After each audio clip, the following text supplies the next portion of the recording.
Good evening, and welcome to Horizon News Network. I'm your host, and tonight we bring you a special in-depth report, one that steps beyond the headlines to examine a critical question shaping the future of the Middle East crisis. Are we witnessing the repetition of historical war patterns?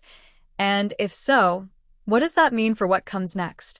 As tensions continue to rise across the region, analysts, historians, and military strategists are increasingly drawing comparisons between the current conflict and some of the most defining wars of the modern era.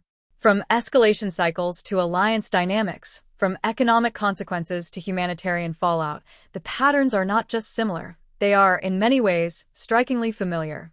And history, as we know, has a way of repeating itself.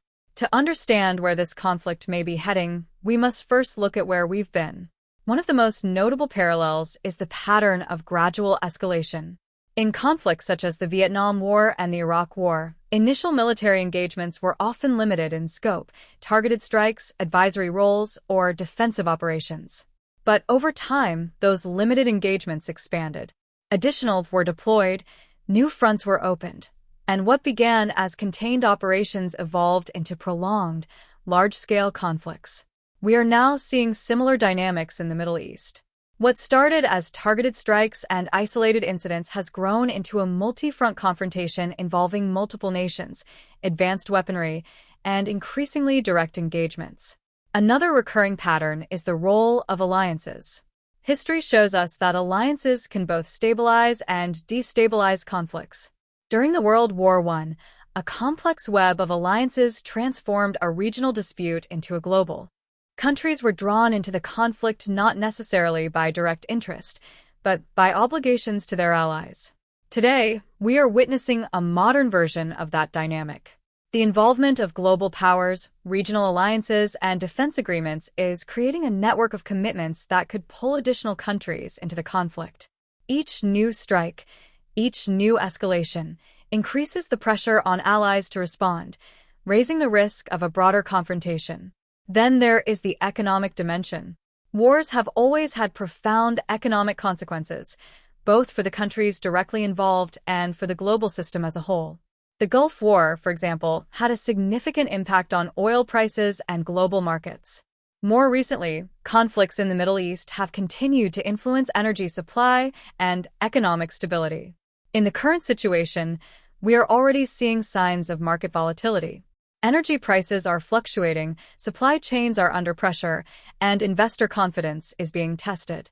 If the conflict continues or intensifies, these economic effects could become more severe, potentially leading to global repercussions.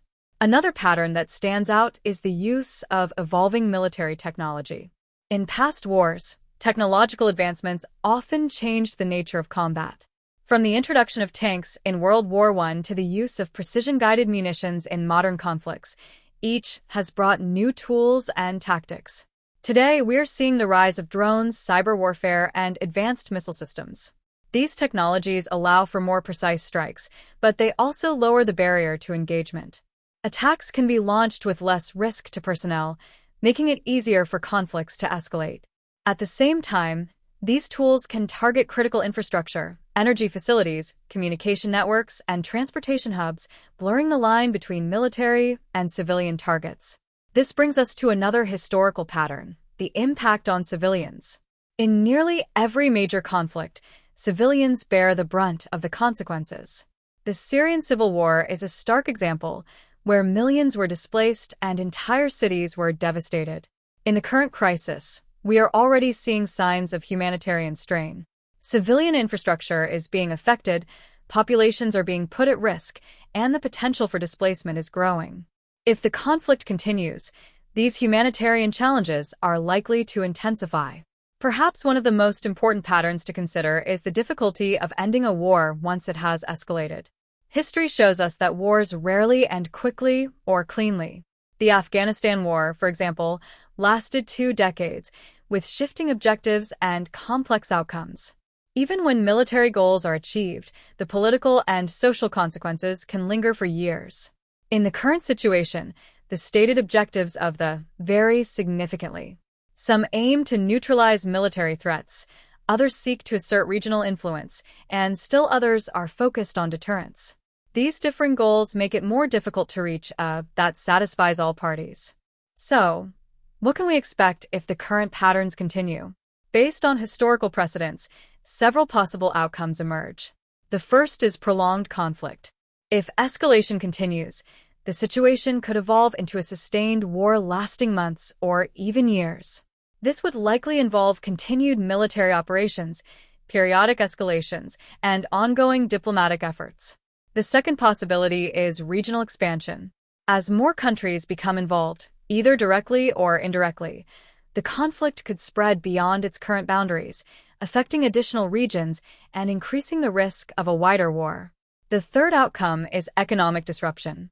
Extended conflict could lead to significant impacts on global markets, particularly in the energy sector.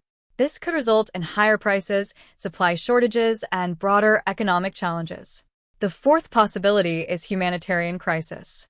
Increased violence could lead to greater displacement, strain on resources, and a need for international aid on a large scale. However, history also offers examples of de-escalation. Diplomatic efforts, negotiations, and international pressure have, in some cases, succeeded in bringing conflicts to an end. The Camp David Accords, for instance, demonstrated that even long-standing conflicts can be resolved through and compromise. This raises an important point. While patterns from past wars can provide insight, they do not determine the future. The actions taken by leaders today, both military and diplomatic, will play a crucial role in shaping the outcome. Decisions made in the coming days and weeks could either reinforce the patterns of escalation or break the cycle. As we look ahead, several factors will be critical. The willingness of parties to engage in dialogue, the role of international organizations and mediators, the ability to manage escalation and avoid miscalculations, and the recognition of the broader consequences, not just for the region but for the world. At its core, this is not just a story about conflict. It is a story about choices. Choices that will determine whether history repeats itself or takes a different path. Here at Horizon News Network, we will continue to provide you with in-depth analysis and comprehensive coverage as this situation evolves. Understanding the past is essential to understanding the present and to preparing for the future. I'm your host, and this has been a Horizon News Network special report.